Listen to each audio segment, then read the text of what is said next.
Welcome to the Inviting Shift podcast. I'm your host, Christina Smith, and each week I'll be bringing together my favorite experts, coaches, clients, and friends to discuss how we navigate midlife and all of the transitions within it. So whether you're in the mood for a lighthearted conversation about menopause, seeking inspiration to find your next passion or purpose, or just want to create deeper connection with yourself or others, this is the place to be. Share these conversations with your friends. And if you're navigating midlife solo, come connect with us, join us, reach out. We'd love to hear from you. And we will show you how the second half can be even better than the first half. On to this week's circle. Welcome to the Inviting Shift Show. This week we are going to talk about all kinds of things around midlife. In previous episodes, we talked about how we get to this point and we're like, now what do we do? Now that we've done the things and we're not ready for that rocking chair yet at 45 or 50 or even 60 necessarily. So we want to know what else we can be doing and how do we take care of ourselves in midlife. And so those are some of the topics that we're going to talk about today. I'm your host, Christina Smith, and I am going to have each of our beautiful, amazing women introduce themselves. I am already loving the conversation that we were having, so I'm very excited to introduce Cassandra. Cassandra, can you tell us a little bit about you? Yes, thank you for having me. I'm excited to chat with you all today. And I am from Toronto, Canada, and I am a certified coach and healer, an intuitive business coach. And what really lights me up is just to help ignite spiritual entrepreneurs to find clarity and conquer their fears and create a massive ripple effect in the world. I'm also an award-winning author and speaker. And yeah, it's a little bit about me. Thanks, Cassandra. Lovely. I'm so excited to talk about these topics with you today. Sharon, welcome. Well, thank you. And thank you for inviting me to be a part of this conversation. I'm really excited to get into what we're going to be discussing today. I'm Sharon Burton.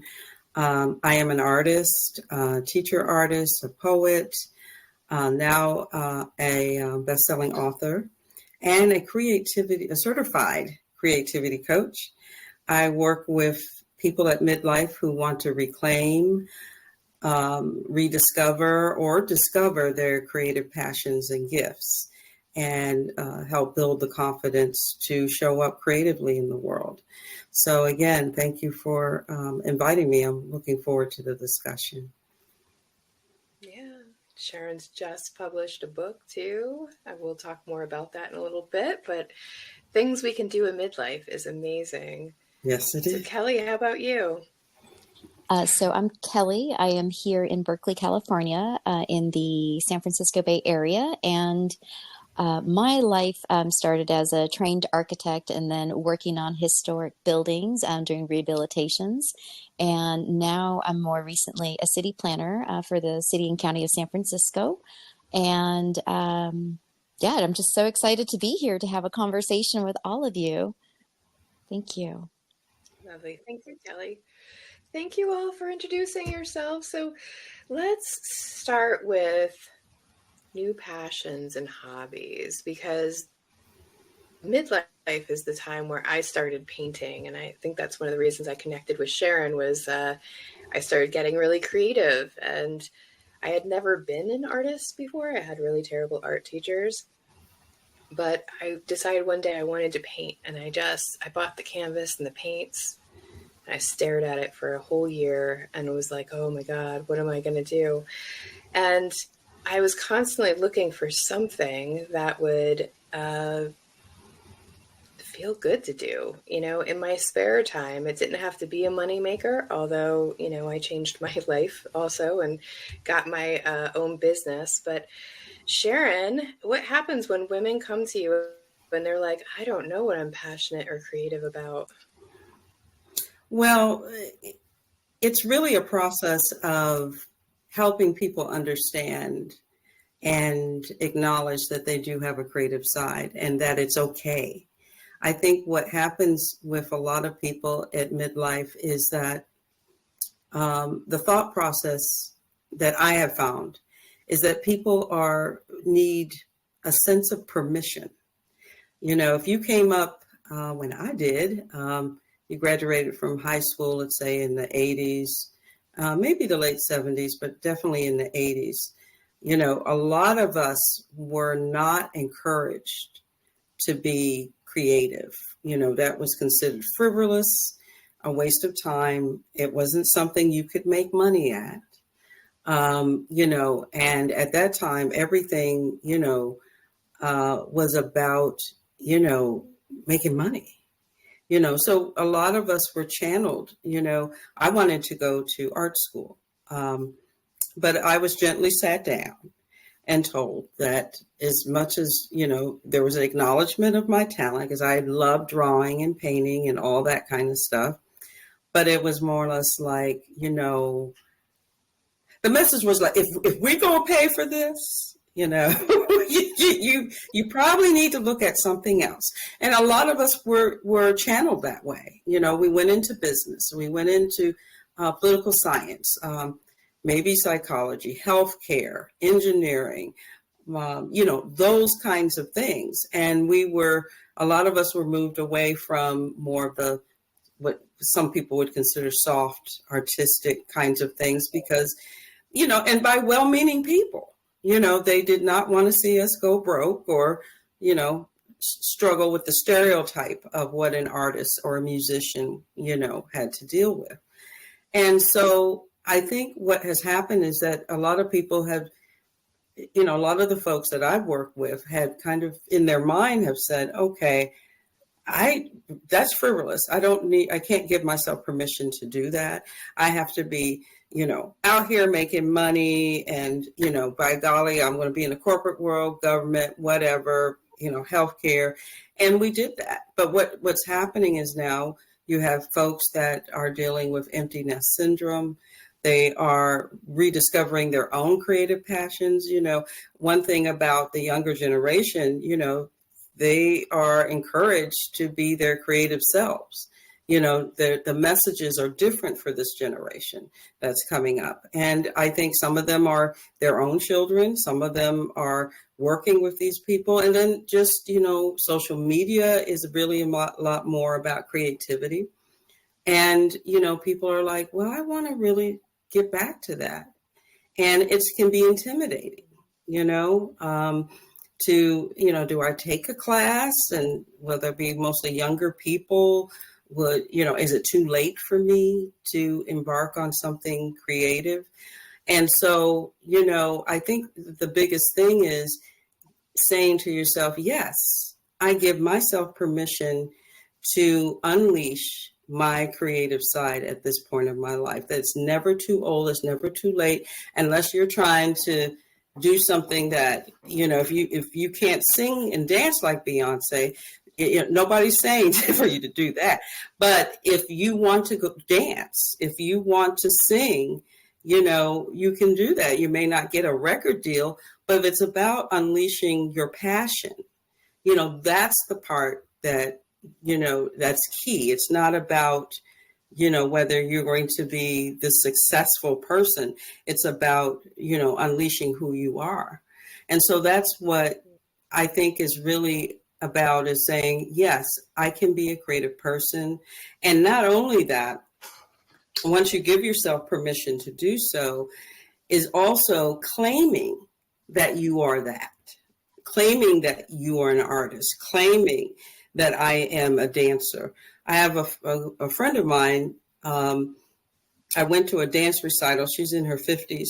And it was me and another friend of mine that went. And, the thing is, she's been dancing since she was 2 or 3 years old. And her career was education administration. But, to see her, as she just retired too, to see her on the stage with these other ladies that are in the same age group and how free she looked. She was just you could tell she wasn't the best dancer, but the freedom that I saw, it was phenomenal. And that's what we're about. It's about freeing that side of ourselves that's been denied because of, social or whatever messaging, and feeling comfortable about that, and then owning that. And, Christina, I hope that you have owned or have come to the place of owning that, yes, you are an artist. And I've seen some of your work, so I can definitely attest to that. So, and what you choose to do with that is on you. You don't even have to have it in an exhibition if you don't want to. That doesn't make you any less or more of an artist. So understanding whatever level that you are, it's fine. It doesn't make you more or less. I choose to exhibit my work. Other people don't. They do it because it brings them joy. It's a form of self-care. And that's okay. And understanding that you're okay whatever level you decide that you want to be. I love that. I love that so much, because so many good points in there where it's like, our parents were telling us if it doesn't make money, it's not a real job, right? Like it's not a real thing. If my art doesn't bring me money, then that's not a real thing that you can do. And for me, it was really allowing myself permission to screw it up. Yeah. To know that the first painting I'm going to make is not going to be a Michelangelo Absolutely. or anything, this Absolutely. Is going to be a lot of fun, though. It's about the journey and doing it not for money, but for actual joy. And the other thing that came up for me was I was thinking back, when I was growing up in the 70s and 80s, it was pretty much, if you can't be number one or be the 1% at the top that's the best at what you're doing, then you shouldn't do it. And that whole thing is I have to be the best artist or else it's not appropriate for me to do.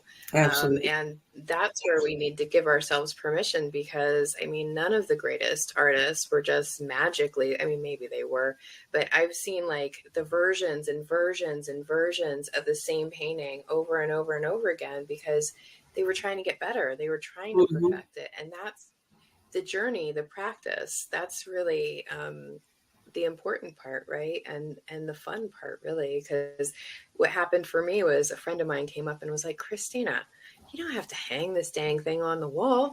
All you got to do is put the dang colors on the canvas and swish them around. That's painting. There, you're a painter. So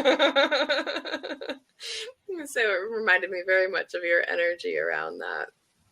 And Kelly, I know that you just picked up a new hobby and you're unloading. And how does that feel to have a new thing that you're really excited about? Well, yeah, actually it was when, Sharon was sharing that our parents pushed us into doing non-creative disciplines and to study those.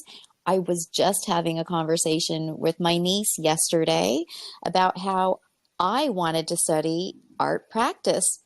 And my parents said, no way. How are you going to support yourself? And so I decided to shift and study architecture. And so that then became a profession that then I can, little did I know, it's not the most lucrative profession either. So you work really hard, but it's, peripherally, where you can do drawings. And I was the last, class of students that did everything by hand versus everything on the computer, which I loved. And I think because of that love and that passion for drawing and, being creative, it really helped me stay focused in that profession. But yes. And so now I'm thinking hey, nearing the end of my career, because I've had a really good career and just really exciting, ones where I worked on really interesting projects. But what I'm really feeling that I'm missing is that creativity part. And as I'm nearing that end of I feel like I've already, done my whatever, I've had the climax of my, profession. And what I'm really craving is the artistic side again, and it's coming full circle. And so when I think about what I want to do in retirement, and maybe this is the strange perspective of why should I even wait until I'm retired to do something creative? But just that full full circle of like, wow, that's what I really, really loved in the beginning. And look, I'm still coming back. I really want that to be part of my life, because for so long I kept it out of my life because I was so focused on having a career, making money so that I could survive. So, okay. So about the I guess the new art form, this is really just weird and esoteric, but I'm really interested recently in um, medieval manuscript illumination artwork. Oh, And so I had, done some calligraphy just like on my own in high school, but I'm just recently like looking into like learning how to do some of that artwork. And, it's just like if you see medieval manuscripts, you see, like there's big letters and then there's like a bunch of calligraphy. And it's just about, for me, it's just about like using my hands instead of being in front of a computer all day. And then yeah. there's like paint and there's colors and I will say when I first started, I was like, oh my gosh, where do I start? I don't even know where to go. And it was really scary. Until I was just like, I have to start somewhere. And then I just bought something and then I tried it and I was like, this is really fun. But to really, I think, move past it, I felt like I had to talk to a bunch of people to be like, what did you do? What materials should I buy? And now what I'm really looking for is like a community of people who do the same things, so that I am hoping that I can meet with them in person or do classes with them, or just like be in a space to be, with that energy of like people who love doing the same things. So that's where I am. So long story from like what I wanted to do originally to where I am today, exploring this new art form. Yeah. I love that so much, Yeah. because it really comes back to like what I tell women when they're like, I don't know what I want to do. I've been raising kids and working full time and doing all of the things. I haven't had time to think about what it is I actually am passionate about or want to do. And so one of the things, like, look back to your childhood. What did you like to do then? What creative job would you have had if your parents were like, you have to have a creative job, which just trying to picture my mom say something like that is a little funny to me. But really, that's where we can start, is what did we always want to do? And painting was something I wanted to do when I was younger, but one, we didn't have the money for supplies, and two, I just didn't have great art teachers, so I was pretty sure I would just be a failure, and so never tried. But yeah, going back, Cassandra, what about you? What's your creativity? What do you dig into and get passionate about? No, I love this discussion, and I really love the whole thing of giving yourself permission to be able to tap into those creative endeavors. I have such an appreciation for art and for music, but I have to admit, I'm that person that can't draw like a stick person. You know what I mean? And I know my strengths. I'm an ideas person. So in my business, it's been such a creative outlet of creating programs and social media. I love that you're talking about, Sharon, about all like the social media aspects of it and expressing my creative expression that way. But with what I do of helping people find clarity of what they want to do, whether it's for their business or their path, I always love to say that like creation loves joy, right? And clarity loves joy and fun. And I think whether you have like a midlife crisis, and I feel like now a lot of people in my age demographic have like the quarter life crisis of what am I going to do with my life? I finished school. Maybe it's not what I wanted to do. Maybe I was kind of going to school to have my parents and I want to create this new and fresh start. I feel like there's this interesting overlap between like the two generations, if you will, with that kind of like now what moment experience.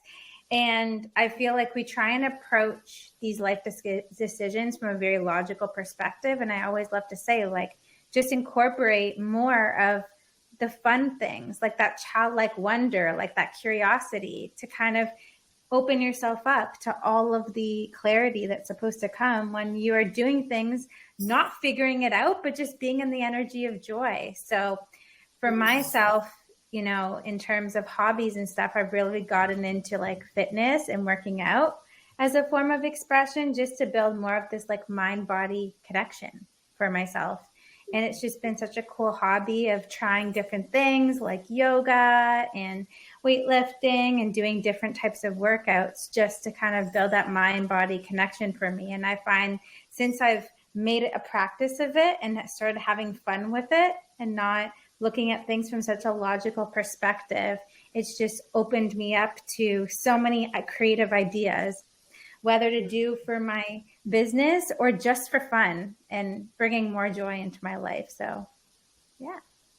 I love that. And I love that, like, younger generations, their joy is more important than it was for like Gen X, let's say, because like they don't have boomer parents so that we're like, oh no, prepare for the depression is, you never know what's going to happen. And so you got to have a paycheck. And that was a big thing for my mom, was you need to have a paycheck. So 10 years ago, when I quit my job to be a full-time coach, she was sending me employment ads for a good 5 years because it just rocked her world that I would not be getting a paycheck every week and that there's no benefits and, all of that stuff. Like, she just couldn't, even to this day, she doesn't even talk about it because I think it just freaks her out, like the whole idea of not having a paycheck. And it was really, brave of me to like change my world to get there, especially when like 20 years ago, I didn't even know what a life coach was, hadn't gone to therapy. So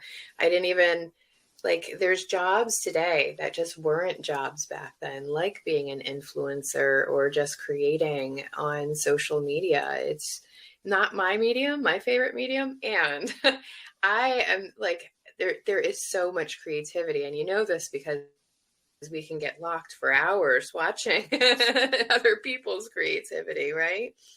But what I love that you also picked up is that you were saying about self-care. And I think that this creativity, it is self-care, right? It is exploring more of who we are, whether that's creativity or working out. I've been in a really challenging transition for the last few months. And I got to tell you, challenging transitions are really great because they always make me go back to my own tools, which for me, it's like journaling so that I'm not spewing toxicity out into the world. I can put it down in my journal and then I can work it out. Like, where's my empowered self? I hear the really judgmental inner child right now, but where is that empowered self of myself? And so let's talk a little bit about self-care and what that moves onto. I know when I used to say self-care, people were like, I did get a mani-pedi, I still don't feel good. And I'm like, while physical self-care is lovely, I mean, I think what we forget about is the internal self-care, which is like that mental, emotional, all of that stuff. So what does that self-care look like for y'all? Something that I've learned about self-care is it's much more than getting your nails done. Like, that's important, yes, but it's really nourishing your mind, body, and soul so that your cup is in overflow and then it just spills over to other people in our life. I think as women, we can put ourselves on the back seat and find the more that it's not selfish to focus on what is nourishing us in our mind, body, and soul. So I find once you take all those pieces into consideration, that's where this true, like, natural alignment happens, and you can show up in a whole different version of yourself. And I think it's not one size fits all. Like, self-care to me could be completely different from each and every one of us. So I think it's really uncovering what is it that makes you feel most nourished and most like in this overflow state in all those aspects. And making it small and making it fun and making it easeful. It's not something you check off a bucket list, like, your checklist of the week. It's just bring that into your life in a natural and simple way. Yeah. I love that you said it's like individualized, which is really lovely because, I get clients that are like, well, just give me a morning routine. Well, my morning routine is not going to look like your morning routine. I have a friend who runs 10 miles a day. I am not that person. She couldn't give me her morning routine because I would be like, good luck on that. I'll fail every day. But it's really about, what you were saying is like, it's about how treating ourselves, right? It's not I used to look at it like it was like a to-do list. Oh, here we go. I have to do all these dang things for myself again. Check, check, check. And instead it's like, I get to go outside and meditate in nature. I get to spend half an hour journaling if that's what I want in the morning. And I get really excited about that now because I can clear everything out before I start my day. And I can easily forget about that in good times, but I gotta tell you, if you're in transition like I am, might just try going back to your old tools. How about Sharon? What's your self-care look like these days? It's interesting. I was just thinking about that. I do have just morning rituals that I do, which helps to ground which includes prayer, meditation, and that sort of thing in the morning. Of course, I like physical activity. I am not a gym rat. When I was much younger, I was, but I rather do walking or hiking in nature. Nature, the whole gym thing doesn't do, that kind of environment doesn't work for me anymore, and it hasn't for quite some time. So my ideal of working out is usually walking in nature or going on a hike, and just being outdoors and the chlorophyll and just the sky and all of that just really brings me a lot of peace. And again, it kind of reminds me of childhood. I grew up in upstate New York, way up, not the Poughkeepsie and Albany upstate. I mean upstate, like what we would say, upstate. That's not upstate, that's downstate. So I grew up near Syracuse. So I was one of them people. And so, I grew up in a fairly rural area where, you had land. And as a kid, I would, walk across our land to the trestle, the old train trestle. And, there was ponds and trees and wild blackberries and, apples and stuff. So that was what I connect to the most is nature. The other thing that I do, I'm a fan of Julia Cameron's work. She's the author of The Artist's Way. And that is a phenomenal book about reclaiming your creativity, by the way. And I think many of us have used that book somewhere along the way in our own journey. And I love the two things she mentions, the two tools for creativity, which actually are self-care habits if you adopt them. And one is the artist date, and one is the morning pages. And morning pages is really the journaling practice, the longhand, not typing on the computer, on the phone, longhand in the journal, sort of dumping everything out and clearing your mind. And it's helpful for creativity, but it's helpful to start the day on the right track. So I fell off on my morning pages practice, but I'm getting back on. But the other piece that I like too is what she calls the artist date. And that is a solo excursion to help you become inspired for creativity. And it can look like really anything that you want it to look like. And so, a matter of fact, I spent the whole day on Sunday, the whole entire day at a local beach town. And I started off early, brought a book, read the book, sat by the water, then walked around. There was a local gallery. I took in that, ended up buying some art I didn't expect to buy. But anyway, what else did we do? Well, what I do, I say we, because it's me. I took myself on the date. And, tried out a restaurant that I've never tried before out that way, was near the marina. And I mean, just walking and having the sun hit my skin. And it, in this area, we've been having 90-degree, 100-degree weather, and for it to be in the late 80s just felt good for us. And, when I came back, I just felt so refreshed. It was just such a wonderful day to treat me, to a nice lunch, some art, to a day, and just clearing my head and being near seawater. And that's a form of self-care. It doesn't have to be umming. It doesn't have to be yoga. It doesn't have to be, those things that that now social media and everybody and their mom is telling you to do, which are good things, by the way. But it can be something as simple as that. That's about a 45-minute drive from me. I didn't have to pay for parking. The only thing I paid for was the art, which I chose to do that, and lunch, so it doesn't have to be, a secluded retreat, spending thousands of, and I think a lot of people have gotten that, because the industry is really big, but it doesn't have to be unattainable. These things can be attainable without having to spend thousands of dollars to say that you are self-caring. You can do that with just a day's drive. You can do that in your neighborhood, at your local park. You can even do a spa day, at home, where you don't even have to leave and just, turn off your electronics and just be, So those are the kinds of things that really juice me as far as self-care. Yeah, I spent just a few weeks ago, I went away on a weekend by myself because I now live with a lot more people than I used to live with.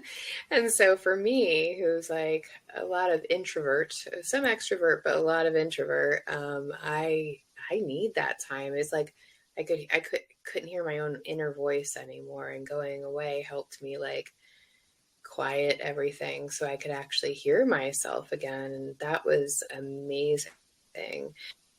The one other thing that I love that you were talking about was like, in the past, going to the gym was your thing, and now it's not. And I guess I just want to point out to people that, like, it's okay if our passions change. That's not a bad thing.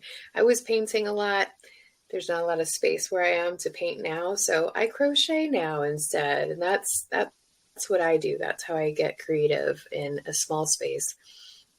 But we're allowed to change our passions. We don't have to stay. If one day we decide that the smell and the noise and the tempo of the gym is not working for us, we can say, what else can I do? Do I want to go to a yoga class? Do I want to go out hiking instead? How is it that I can still get the physical activity that I know my body is craving, and do it in a way that feels good? We don't have to force ourselves to do the thing the way other people do the thing. I love that so much. I just wanted to highlight that point because I thought that was really, really important. Hey, Kelly, what are you doing for self-care these days? So yeah, it's just starting with the whole physical aspect.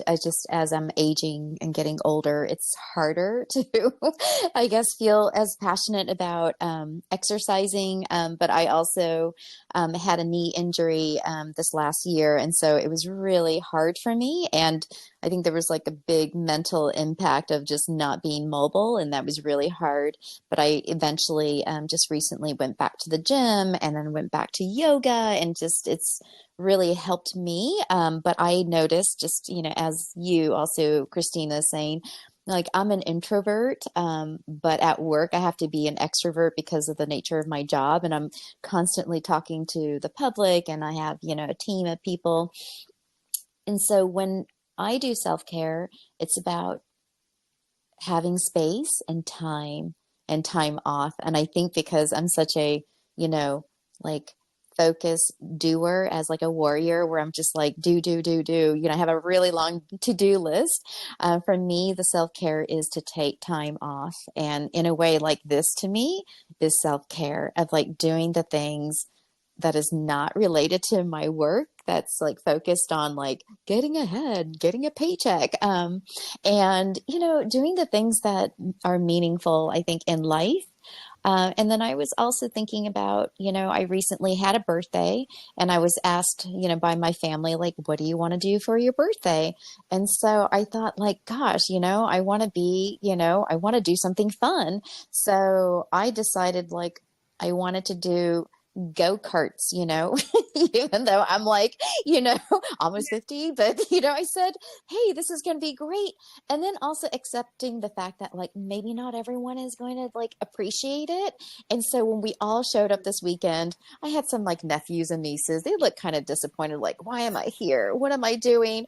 But then after they all did their go-karts, they were so like happy and excited, and everyone was so, they couldn't stop talking about it. And I was like, that's good.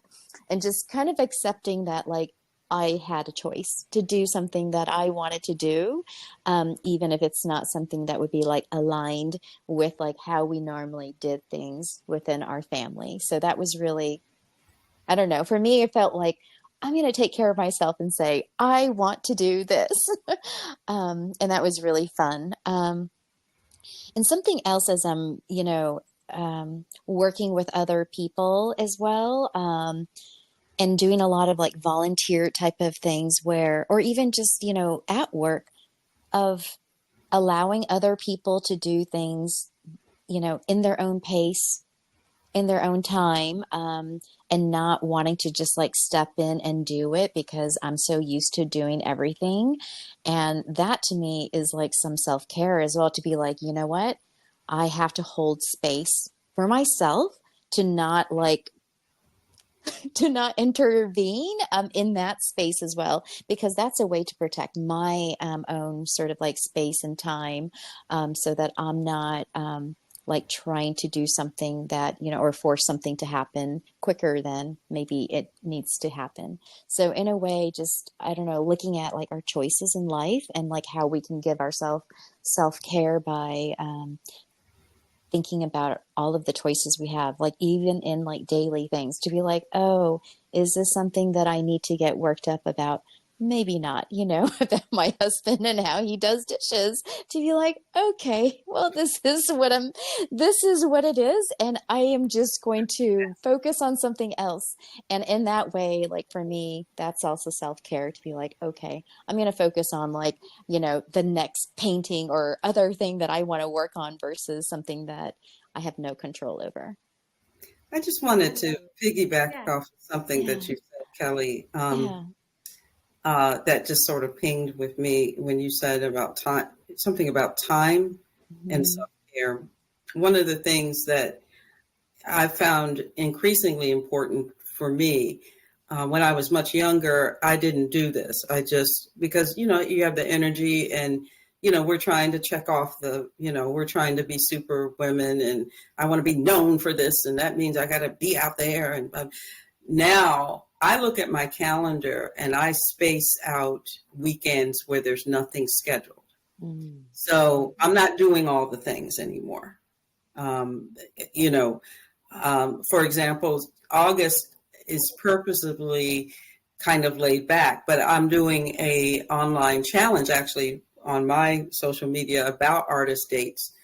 So I'm sort of challenging people to do that, which means I'm doing that, which means I'm getting my self-care. And a lot of times I did one on morning pages too, and I laugh at people. I said, usually when I do that, it means that I need it. So I just want people to do it with me.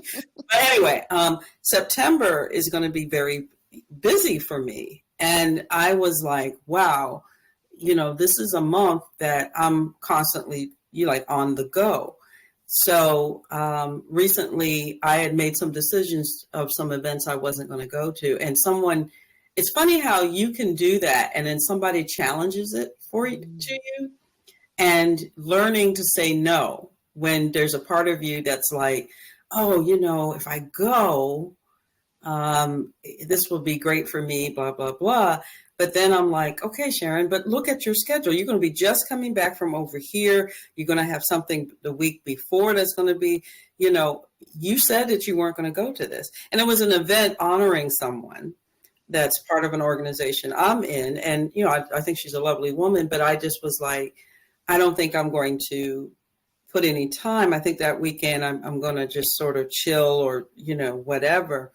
And lo and behold, somebody came up to me. I mean, within days, I made that decision and was like, oh, can you do a painting? We want to honor her. And, and I was shocked. And I was like, a painting or, one of your artworks, we think it would be great for her.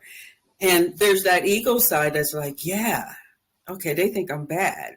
So I am going to have the painting and I'm going to be up there tired as that, you know what, but out there and, you know, and then I said, no, get it done, get it framed, get it to the people, let them do it. Long as you're recognized for it, which you will, don't get caught up in trying to do all the things. And my old self would have been like, oh, I know I'm going to be tired, but I'm going to do it. I'm going to do it. And then what do?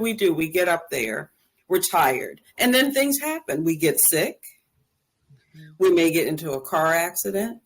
We may just have a sense of resentment because you're like, I could be at home watching the reality show that I love and binge on that, but I'm here and I'm dressed up. And I'm one of those people that fight against wearing grown folks' clothes. So, heels and all that. I mean, COVID just really messed me up. I tell you, the whole pandemic. So, I got to wear makeup and, jewelry and, dress. And you got to look sharp because this organization is known for the women looking tight. And it's like, I don't want to be here. You're half tired by the time they do this. So, it's honoring, yourself. And even though there's a part of me, I'm an empath, I'm an introvert, but I'm always like, oh, am I letting folks down? I should be. No, it's about you. It's about you. And that you got a crazy month of events where you're traveling at least twice that month and doing all these things. Carve out some time. That event is not really about you. Yeah, they asked you. It's honor. But in the end, so learning to say no is key. I love that because I was going to bring up, as Kelly was speaking, I was going to bring up all about these blocks that we have to getting to the creativity, because it's all fine and dandy to be like, oh, I'm going to explore new things. I'm going to try new things. And then like Cassandra was saying earlier, it falls off the list because we're like, oh, well, I really should take Timmy to, baseball practice, and I should really do this, and I should really do that, and I should say yes to these people because they asked me, and it's an honor, and my ego's going, woo, I'm pretty cool, But there's also these pieces that we have to be able, and what I heard from Kelly was like letting go of control that has been one of the best pieces of self-care I've ever had, was letting go of control so that I am open to and have that space. Like Kelly said, I've let go of my husband and the way he's doing that, and I'm just going to go over here and do my own thing. And isn't that a better use of her time, is to really look at how, what she really wants instead of, staring at the judgments and whatnot that she might have. And my husband does the same thing. I don't know, who taught these men how to wash dishes? I don't know.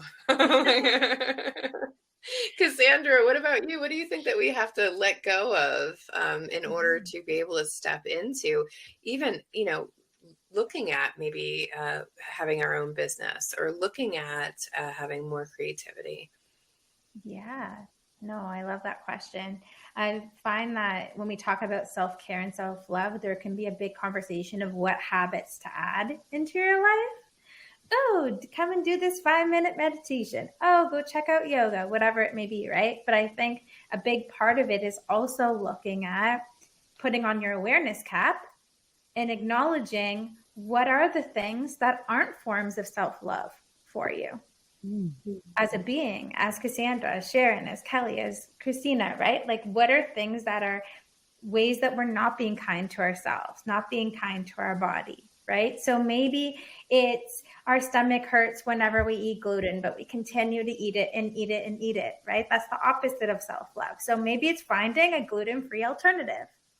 Maybe it's we are scrolling on social media or on our phones or on the computer watching shows late at night, and we're not getting the nourishing sleep. So I think what has been really helpful for me too is acknowledging what are the things that I'm doing in my life that aren't serving me and aren't serving the way that I'm showing up in my energy and my mindset, and giving myself again permission to be able to release them. Could even be thought patterns. Maybe it's, we were talking a little bit about people pleasing, right? And like control. Maybe we get into control mode and just, it triggers anxiety within us. Maybe we're always saying yes instead of saying no, even though our gut's telling us not to. So I think it's looking again at the holistic picture of our mind, bodies, and souls, and just seeing like what's serving us and what is getting in the way of us cultivating the self-love that we want to create for ourselves, because it's so deeply connected to entrepreneurship and to our careers as well. The way that we are treating ourselves is the way that it's going to influence the way that we show up in our day-to-day lives, in our families, in our businesses, in our careers. So it all starts with us. And I acknowledge, like, once I had this change of perspective of looking at the ways I wasn't loving myself and making the shifts, that only helped my business. I wasn't having burnout anymore. I wasn't having that like misalignment when I was doing things because I feel like I should, or people were telling me to do something. And then having that afterthought turmoil of, I wish I just trusted my gut on that one. You know, my experience of life and the way that I show up in my relationships and in my business is transformed when I gave myself permission to do an inventory of the way that I was showing up. It's very, very profound. I like that. And I want to piggyback on that about the thought patterns, right? Because we often have beliefs that are getting in our way. For me in business, my belief was if I work twice as hard or twice as long, I'll suddenly get there in half as much time. And so I worked these 70-hour weeks. I would end up exhausted. I wasn't showing up the way that I wanted to.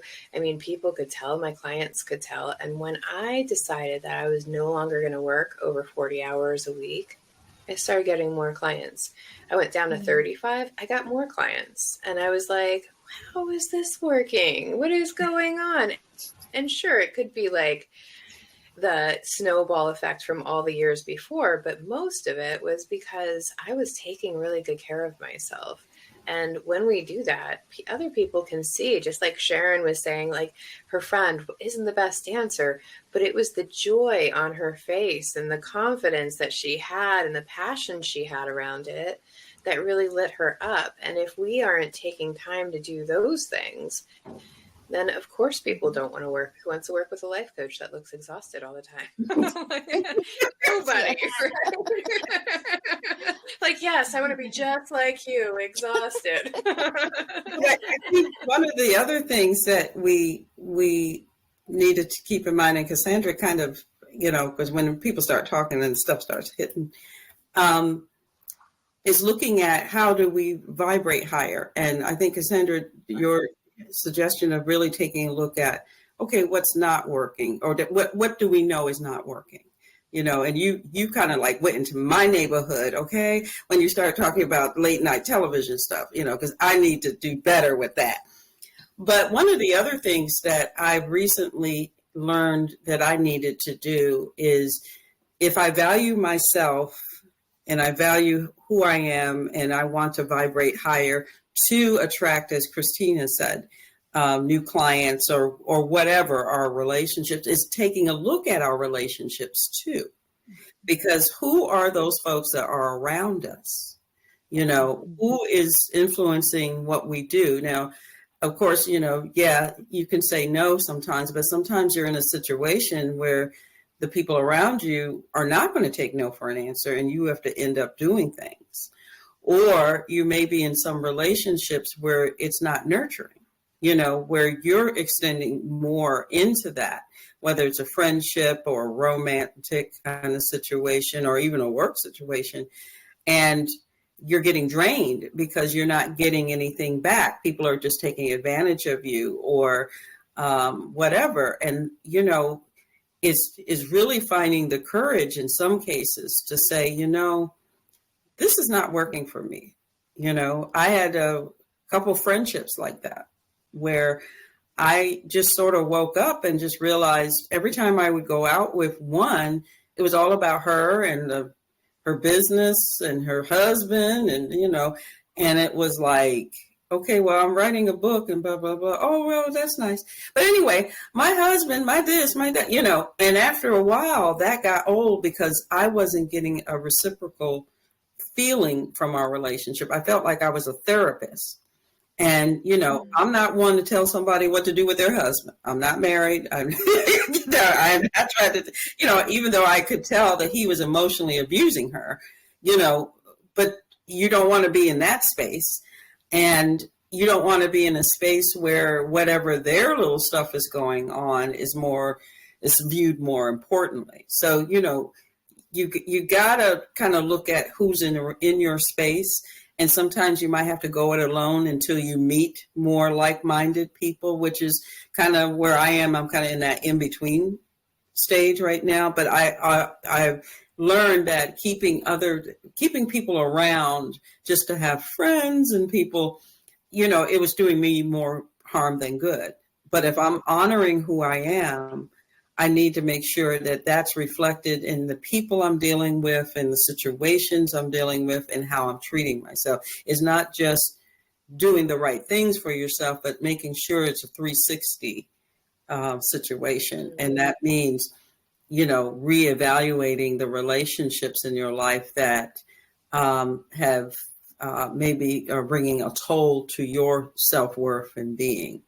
And it's not easy, especially if you're in a situation where you're relying on somebody for financial stability or whatever, but it's not impossible. And it just may just prompt you to do more things to get yourself out of that space of being beholden to someone that doesn't honor you, in order for you to start that business, to be creative, you know, all that. I think it's very important that we look at those things. Mm-hmm. Yeah, that's a whole nother form of self-care, is how are our relationships feeding us or starving us, right? Either way. And which relationships are really aligned with what it is that we want. Yes. And that's where I really work with clients to figure out, like, what is it that you actually want? How do you want to feel when you get there? And if that's what you say, like if I say love, open, and boldness are my words, but then I'm working till like 9 o'clock at night instead of nurturing my relationships, my love and my openness and doing my work, then that's not really aligned anymore, is it? Like, so aligning all the things, does this feel, you know, Marie Kondoing our entire life, basically, like, does this choice feel good to me? It doesn't mean that like everything I do is going to feel good. I still have to do the dishes sometimes. But I know that when I'm done with the dishes, I'm going to feel good about them being clean. Right. And so that is in alignment with my intentions. So really aligning everything in our lives with what it is that we say that we want, and looking at those relationships, beliefs, or blocks that are coming up in the way and why we're not doing that. All right, women. So before we go, what I'd love each of you to do is share one piece of wisdom. And if there's anything that you want to share about where they can find you, or whatever you have, share it with us. Cassandra, you want to go first? It's a good question to think about. One piece of wisdom meant to be shared. I think that permission piece has really been like the through line of the conversations. Give yourself permission to cultivate a deeper level of self-love and to have more fun, because that's where the true clarity lies. That's where your confidence is developed. And then that's when you can really formulate the path of what's next for you. That would be my advice. Beautiful. My wisdom. And I think the best place to connect with me is on Instagram at Cassandra Rosa A, or my website, cassandrarosa.com. There's a bunch of freebies there, all the beautiful ways to work with me. We'll have those links below too, so people can easily clickety-click. Thanks, Cassandra. And Sharon? Well, Cassandra took mine. No, I diddle everything that Cassandra said. I think in addition to that, is sort of, piggybacking off our last conversation, making sure that as you look to give yourself permission to grow and to discover and rediscover and dive into your passions and how you want to see your life unfold, making sure that the people around you is supportive of that, even if it's to get into, Kelly mentioned a group that does that kind of art, or a group of artists, or a group of hikers, whatever it is that you're involved with, making sure that you're around people that can nurture and help you grow. These are solo things that we do, as far as, making sure our self-worth is intact, and making sure that we're doing what we need to stay focused and, relaxed and, emotionally balanced. But we also need people.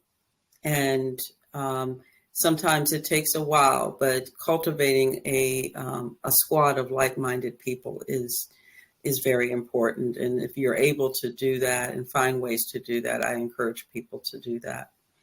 You can find me also on Instagram at Spark Your Creative. I am also on the World Wide Web at sparkyourcreative.com. I'm also on Facebook, but I hang out mostly in Instagram at the moment. But on my website, you can find some great resources. Some of them are free. All of them are under $5 and under. Guides, different things that you can utilize to help you unleash your creativity. And also you can sign up for the newsletter, and also find out more information about my book. I just released this book, Creative Sparks, 21 Affirmations and Inspirations for Creativity at Midlife. I'm so proud to say that I have a book. But you can find out more information. I'm going to be doing a lot of events around that book. And you're welcome to come and join in all the fun. So that's it. Kelly? Great. So I guess a takeaway would be to be curious and to be open to allowing, I guess, different ideas come in, leave, and the ones that stick, maybe just dive a little deeper and see where it takes you. And also the same with relationships of does this relationship work? Is it fun? Is it something I really enjoy? Finding community is what, Sharon was saying. And yeah, just giving yourself permission to even take that time to explore. Yeah. And I'm not much of a, I don't have my own website, but I'm on Facebook, and I guess there's Christina. I have an IG account, but I'm not such an avid poster, but I do travel a bit. And so I do post on Facebook just, when I do travel and explore. My biggest thing is about exploring the world and to see different places and how people live, and just being really humble about how big the world is. And we live here, but, there's just so much out there that we may not even know about. And so just being open to that is just really exciting. Thank you. Yeah. If anybody has questions for you, Kelly, they can always email me and go through me for you Absolutely. as well. Let's see, do I have a piece of advice? I think I just want to go back to the allow yourself to change. Allow yourself to unfold a new version of yourself every year, every decade, whatever it is that you feel like you need to get rid of the old skin. Then let's, shed it and go into something new that really lights you up again. Because there's no sense in just staying in something just to say I've been doing this for 20 years, but now I hate it. So just do what feels joyous and be okay with allowing that to change. Thank you, all you beautiful, amazing women. Thank you for your wisdom. Thank you for your time and energy. Audience, I hope that you got something out of all this. I'm sure you must have taken away something, if not 10 things. So we'll see you next week. Thanks for tuning in. It really means so much to all of us. If you're craving some real connections and you want to have these midlife conversations, join us for our next New Moon Circle. You just go to invitingshift.com/newmoon and join our community. Share, support, be inspired by a group of fabulous women just like you, navigating midlife and growing connections with themselves and others. Want to support our show? The podcast world is so competitive, and your likes, subscribes, and reviews make a huge difference. Seriously, those small little clicks help us reach more amazing women. Be a hero and spread the word. I'll see you next week.